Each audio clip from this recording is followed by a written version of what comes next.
is Jen.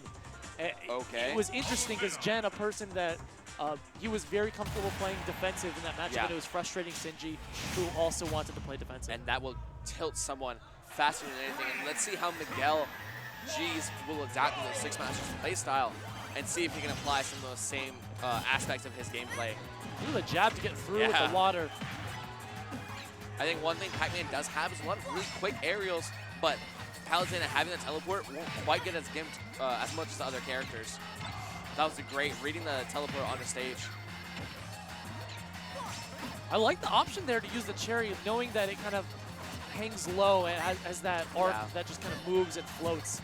And the 6Master known to be a pretty aggressive player. As we see, obviously he is sitting over there charging the fruit, but a lot of times he'll set up Hydrant, but then opt to run in instead of charge anything or set up another Hydrant. I like it.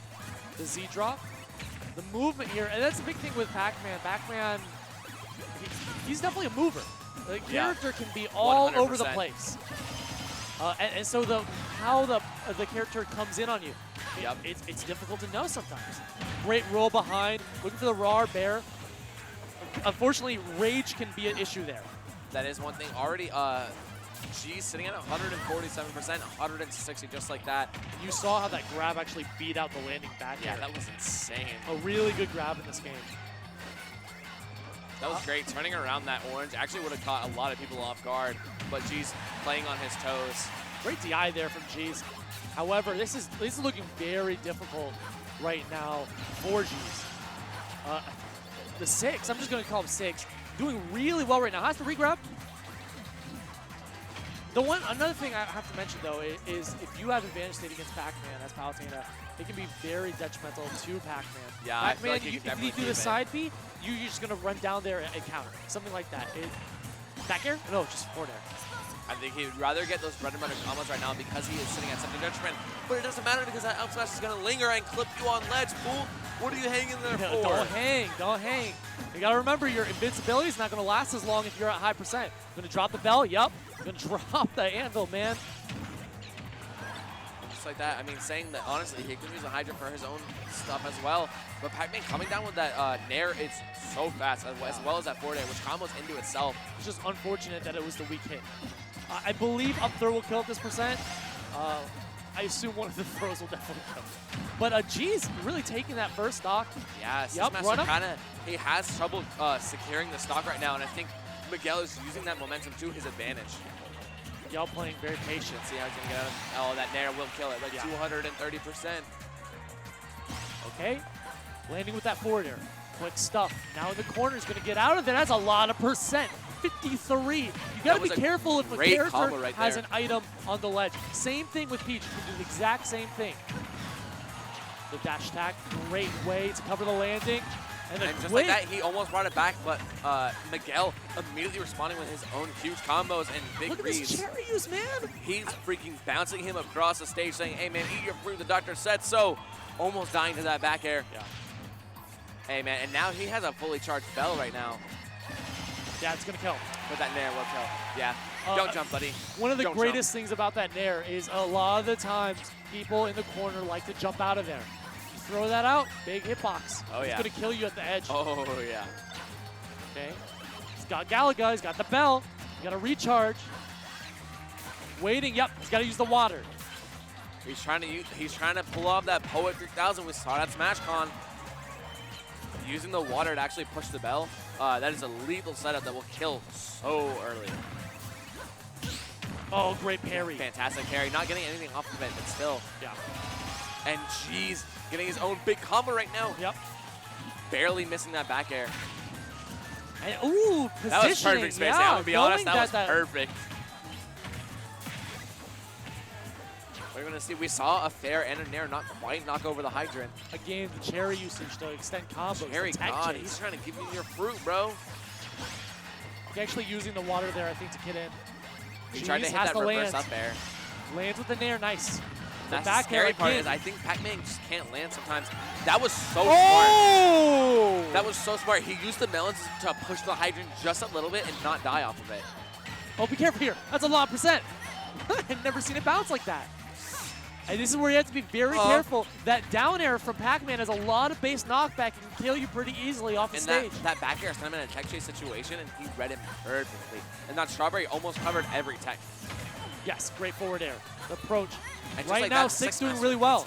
It's even right now. Yeah. It is even. And look how the melon kind of goes up in the water. And that cherry catching the teleport. Ooh.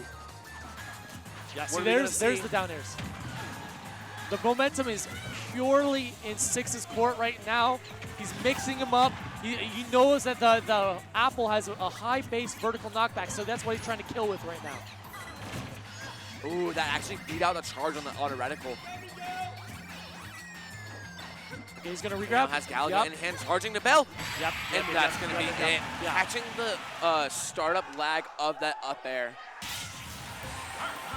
A high game, no matter what, 6-Master. Yeah, so let me inform everybody on the location of this tournament. We're up in Gainesville. Yep. And the thing is, Jacksonville is pretty close to Gainesville. You guys are loud as well. And you got a lot of numbers here. Yep. A lot of numbers. I mean, home turf. What are you going to do? So far we've seen a lot of noise, heard a lot of noise from both Gainesville and Jacksonville. This is where it gets a little juicy. Set of a lifetime. And like it's the top 8. If y'all tuned in for Tachyon versus Wonder Bread, screaming. Oh, yeah. I'm talking screaming both ends. And now we're seeing that again. And that's kind of like, we're all cool, but it's a little bit like, you got to have that home turf pride, you know? So now we're going to see, maybe Miguel can turn this around, but the 6-Master sitting down, I think he feels very confident right now, just judging from the way he's playing and the way he's composing himself between matches. Yeah. Once the 6 started moving, he was moving, man. It just didn't look like Jeez was ready for it. Jeez was calling out some landing options, like whenever he would jump and then throw out the hydrant, he was usually calling that out with the back air. But look at this. It's this kind of situation where it can be difficult to get back into the neutral. Exactly, and he regrabs, no matter what punish he gets, he still regrabs Galaga, which is either shield pressure or you can't contest it at all. Great up there. Big disjoints coming out from Jeez. The Goddess getting jab locked. God. What's the name of that ghost? The red one, you know? Blinky. Blinky! Blinky coming out again. And that's a link! He said, blink again, and your stock is gone. Now we're going to see. The dash back, grab, up throw. Really cornering. Jeez, the 6 is ready, man. He wanted that confirm with Galaga, but he still has the corner. Gonna get out of there with the neutral air. Spin to win, baby. But again, the weakness of that nair actually confirming that forward air. It's kind of fading back with the forward air there too as well. You can poke. And dying off the top. Dying off the top, but he actually hit him with the apple. We're going to take that extra credit right there. Of course. Explosive Flame having a lot of base knockback. The higher you get hit, the earlier you're going to die. So I think one thing Miguel needs to work on a little bit is just knowing when he can contest Pac-Man. If Pac-Man has Hydrant and Bell in hand, you're not going to mess with that, especially with NP opting already to back air or forward air the Hydrant. And that is a thing. We haven't really seen Jeez throw out many of these projectiles. You know, I know that the 6 has been able to get in so quickly and choose his angles correctly, but I kind of wonder if Jeez is a little bit spooked on that. Like even here, see, because of the quick turnaround, that could have been a spot to go for the auto reticle, but because of the turnaround, he probably could have countered it to begin with. Oh my God, he caught. Oh my gosh. Okay, just like you said though, the damage. He's missing a couple of those projectiles, but now using it himself. Okay, pickup. Great stuff from Jeez. Gonna try to capitalize, get in the corner here. And he's not able to find 2 frames. He didn't know how to quite contest that Galaga on ledge, but he is gonna make it back. Yeah. But just then, knowing when to show that the perfect time and punish it with the back air. You know what I really want to see from Palutena? Them to teleport into the trampoline in order to get rid of it. Honestly, that would be sick. That'd be crazy. I'm waiting to see it. I haven't seen it yet. There's that down air, way off stage, trying to catch the end of the teleport. Wow, what the pressure! The 6-Master having such great combos off some of these items. And the melon is in the hand of Jeez. He's gonna go high here. I think he wanted to dash attack into the melon. And they're almost going inside at 150. Yeah. But that was cross country, a difficult one. Great chase down the reaction. He missed that on the platform, but 6-Master not quite being able to punish that. Ooh. So scary. And that forward smash actually being really big and not having too much lag, it's kind of scary to deal with. Oh, you gotta be careful here. There are so many hitboxes flying at bouncing, you. Apple next to you. And a Pac-Man chasing you down. Terrifying, but Miguel knowing just how to play against it. Yep. Miguel sitting at 153 on his last stock of this game. Spacing a lot better now as well, I gotta say. Catching the landing. Ooh, you gotta punish that. Not Back quite go. Punish. That You're living, you're living. Kill. Oh my gosh. DI of the gods like Palutena. No, no, no, that's it. He jumped into that, I think. Gainesville popping up. I don't know if he jumped or if it caught because invincibility wore out, but that down air, the last kill of that boot, taking the stock. So 6 making it on to top 8. Loser side. Ooh, the pop-up. Get a little pop-up. I mean, both players really happy with how they play. You know, even G's smiling, laughing it off. You know, he did a great job in his own right.